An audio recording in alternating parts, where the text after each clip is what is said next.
नमस्कार, hot topic में आपका स्वागत है। मैं हूं अखिलेश शर्मा। रूस यूक्रेन युद्ध के बीच पेट्रोल डीजल के बढ़ रहे दामों को लेकर प्रधानमंत्री नरेंद्र मोदी ने आज उन सभी राज्यों को सुनाया जिन्होंने नवंबर में अपनी अपील के बावजूद वैट नहीं घटाया है। साथ ही पीएम ने एक बार फिर सभी राज्यों से वैट घटाने की अपील की। कोरोना संकट को लेकर मुख्यमंत्रियों के साथ बैठक में पीएम मोदी ने कहा कि आज की वैश्विक परिस्थितियों में केंद्र तथा राज्य सरकारों का तालमेल, सामंजस्य पहले से अधिक जरूरी है। युद्ध की परिस्थिति से सप्लाई चेन भी प्रभावित हुई है।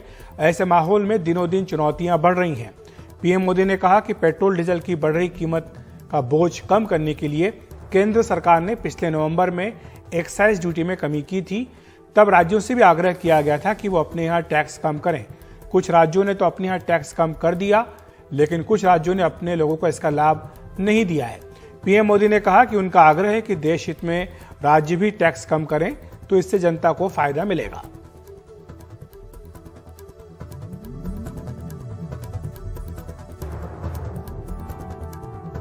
सभी देशवासी कोविड कंट्रोल को लेकर हो रही इस बैठक में प्रधानमंत्री नरेंद्र मोदी ने विपक्ष शासित राज्यों के मुख्यमंत्रियों को पेट्रोल और डीजल की कीमत को कंट्रोल में लाने के लिए उनकी भूमिका की याद दिलाई।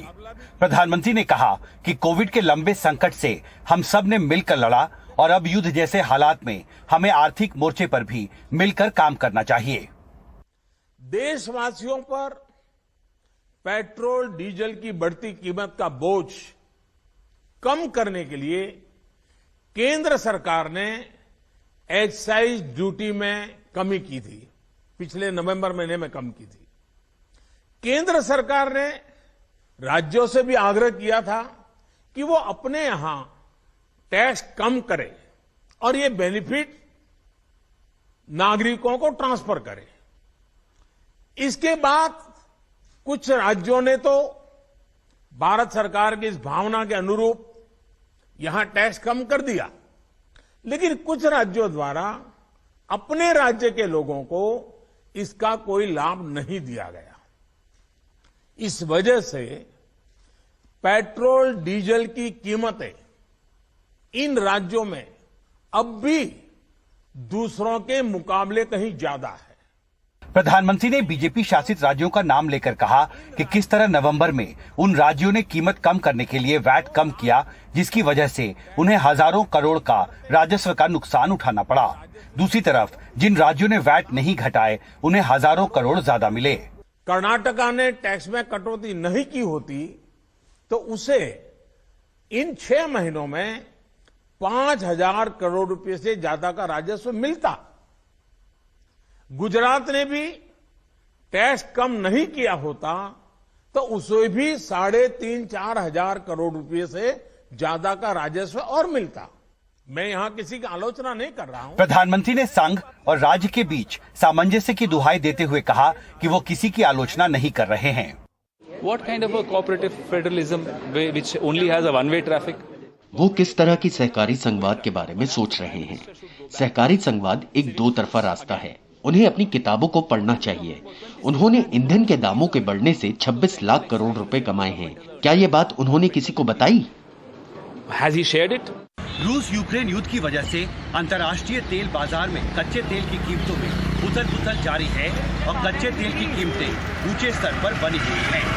इस वजह से भारत सरकार का तेल आयात का बिल भी बढ़ता जा रहा है और महंगाई के मोर्चे पर डीजल महंगा होने की वजह से चुनौती भी बड़ी हो रही है। अब देखना महत्वपूर्ण होगा कि प्रधानमंत्री की इस अपील का इन 7 राज्य सरकारों पर कितना असर होता है। दिल्ली से हिमांशु शेखर, एनडीटीवी इंडिया। कल मध्य प्रदेश के मुख्यमंत्री शिवराज सिंह चौहान समेत राज्य बीजेपी के तमाम बड़े नेता, पार्टी के राष्ट्रीय अध्यक्ष जेपी नड्डा और संगठन महामंत्री बीएल संतोष से मिलेंगे। अमित शाह के दौरे के ठीक 7 दिन बाद होने वाली बैठक में मंत्रिमंडल से फेरबदल से भी जोड़ करके देखा जा रहा है। केंद्रीय गृह मंत्री अमित शाह पिछले हफ्ते भोपाल आए। अगले दिन शिवराज सिंह चौहान ने दिल्ली पहुंचकर प्रधानमंत्री नरेंद्र मोदी से मुलाकात की। अब पार्टी नेतृत्व से बैठक से एक दिन पहले मध्य प्रदेश के गृह मंत्री डॉक्टर नरोत्तम मिश्र दिल्ली पहुंच गए हैं। पार्टी अध्यक्ष जेपी नड्डा से मिल चुके हैं। हालांकि बीजेपी कह रही है ये औपचारिक मुलाकात है मिशन 2023 को लेकर। गुरुवार की बैठक में संघ के पदाधिकारी और Madhya Pradesh BJP core group के नेता मौजूद होंगे। बैठक में राज्य में वर्तमान हालात के साथ संगठन और संघ के समन्वय पर भी चर्चा होगी। सरकार के कामकाज को भी परखा जाएगा। पार्टी ये भी कह रही है कि सब कुछ रूटीन है, लेकिन कांग्रेस को लगता है कि कुछ बड़ा होने वाला है। सहज भारतीय जनता पार्टी के संगठन की पद्धति है और ये हमारा सौभाग्य है कि हमारा केंद्रीय नेतृत्व हमसे समय समय पर हम भी मिलते रहते हैं और वो भी मध्य प्रदेश आते हैं तो सबसे बात हुई तो अच्छी बात है। ये स्वस्थ संगठन की पद्धति है। मंत्रिमंडल को लेकर के कोई भी बात होती है तो माननीय मुख्यमंत्री का उनका विशेषाधिकार होता है। 2023 की तैयारी भारतीय जनता पार्टी की सरकार जब बनती है तो माननीय शिवराज सिंह चौहान को जब वो मुख्यमंत्री पद की शपथ जब भी लिए उसके दूसरे दिन से अगले चुनाव की तैयारी शुरू कर देते हैं। हम 365 दिन 24 घंटे सक्रिय रहने वाले ऑर्गेनाइजेशन है। हम लाइव ऑर्गेनाइजेशन है। हम कुछ चुनाव के लिए मात्र नहीं काम करते। भारतीय जनता पार्टी के कार्यकर्ता सामाजिक काम से लेकर के राजनीतिक काम दोनों में अपनी भूमिका निभाते हैं। कल दिल्ली में काले घने बादल छाएंगे, भारी बारिश की संभावना व्यक्त की जा रही। इसके बीच में तमाम खबरें आ रही। गृह मंत्री नरोत्तम मिश्रा एक दिन पहले ही दिल्ली दरबार में पहुंच गए। मामा जी जो शिवराज जी मध्य प्रदेश के मुख्यमंत्री, उनकी तबीयत नासाज बताई जा रही। तो ऐसा लग रहा है कि कल के घटनाक्रम में कुछ बड़ा फेरबदल या बड़ी संभावना दिखाई दे रही और उसके पहले ही गहमा गहमी भोपाल की राजनीति में, भाजपा की राजनीति में चल रही है। वर्तमान में मुख्यमंत्री शिवराज सिंह चौहान समेत मध्य प्रदेश मंत्रिमंडल में कुल 31 मंत्री हैं। 4 मंत्रियों के पद खाली हैं जिन्हें भरा जाना है। इसमें हर वर्ग को जोड़कर पार्टी सोशल इंजीनियरिंग पर भी काम करना चाह रही है। बैठक में सरकार के कामकाज और प्रदर्शन पर भी चर्चा हो सकती है। सूत्रों के मुताबिक दिल्ली में होने वाली इस अहम बैठक में मध्य प्रदेश मंत्रिमंडल में कुछ मंत्रियों के कद को बढ़ाने, कुछ के कद को घटाने तो कुछ की कुर्सी को लिए जाने पर अहम फैसले हो सकते हैं। हालांकि इसका आधार सिर्फ और सिर्फ प्रदर्शन ही होगा। कुछ वरिष्ठ मंत्रियों के बारे में ये भी फैसला हो सकता है कि उन्हें अब सिर्फ संगठन के लिए काम करना है या सरकार के लिए। सीहोर से धर्मेंद्र यादव और भोपाल से कैमरा पर्सन रिजवान खान के साथ अनुराग द्वारी, एनडीटीवी इंडिया। राजस्थान की बात करते हैं, जहां अलवर के राजगढ़ में 300 साल पुराने मंदिर को अतिक्रमण के नाम पर तोड़ने का मामला अभी शांत नहीं हुआ है। बीजेपी इस मुद्दे पर कांग्रेस सरकार को लगातार घेर रही है। बीजेपी के कई नेता और कार्यकर्ता आज अलवर में जुटे और कांग्रेस सरकार के खिलाफ पदयात्रा निकाली। उनके साथ यात्रा में बड़ी संख्या में साधु संत भी शामिल हुए। बीजेपी की मांग है कि मंदिर तोड़ने में सबसे बड़ी भूमिका स्थानीय कांग्रेस विधायक की रही है, इसलिए उनकी विधायकी खत्म की जानी चाहिए। बीजेपी का कहना है कि विधायक कांग्रेस का है, इसलिए उस पर कार्रवाई नहीं हुई, जबकि नगर पालिका अध्यक्ष बीजेपी से हैं, इसलिए उन पर आनन फानन में कार्रवाई कर दी गई। इन घटनाओं को लेकर खासतौर पर जो अलवर में घटना हुई, राजगढ़ के कस्बे में 300 साल पुराने शिव मंदिर को जिस तरीके से ध्वस्त किया गया, एक पुअर सा डिफेंस लेते हुए, कमजोर सा बचाव करते हुए उन्होंने बीजेपी के बोर्ड को आरोपित किया। लेकिन समिति ने जो पेपर प्रस्तुत किए उससे कांग्रेस की पोल खुलती है।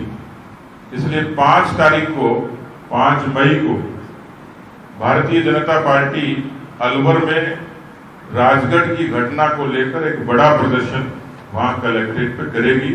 वहां सभी लोग, पार्टी के कार्यकर्ता इस राजगढ़ की घटना पर अपना विरोध दर्ज कराएंगे।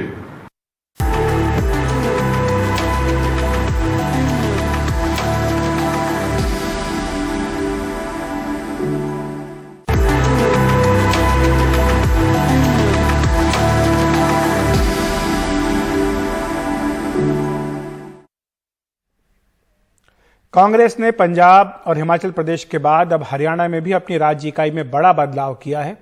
प्रदेश अध्यक्ष कुमारी शैलजा के स्थान पर अब उदय भान को प्रदेश अध्यक्ष बनाया गया, जो भूपेंद्र सिंह हुड्डा के करीबी माने जाते हैं। वहीं होडल सीट से कई बार के विधायक हैं और अनुसूचित जाति से ही आते हैं। इसके अलावा 4 कार्यकारी अध्यक्ष भी बनाए गए हैं। ये हैं श्रुति चौधरी, रामकिशन गुज्जर, जितेंद्र कुमार भारद्वाज और सुरेश गुप्ता।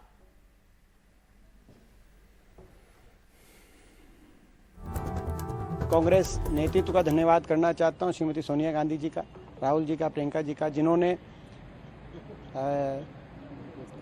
एक ऐसा निर्णय लिया जो एक बहुत स्पष्ट संदेश आज हरियाणा के अंदर गया है। कांग्रेस पार्टी एकजुटता से चौधरी उपेंद्र सिंह हुड्डा जी के नेतृत्व में हरियाणा प्रदेश के अंदर एक सकारात्मक विकल्प हरियाणा के लोगों को देने का काम करेगी।